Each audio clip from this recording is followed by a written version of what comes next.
මගේ හිතේ පිරී තිබෙන හැඟුම් කෝටියයි මම තවම එයින් ඔබට කීවේ භාගයයි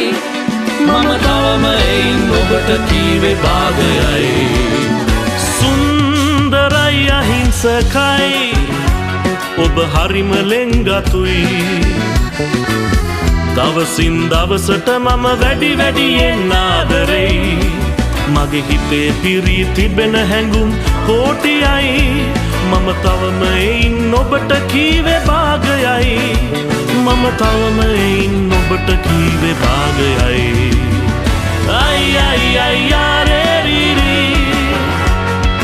අයි අයි අයි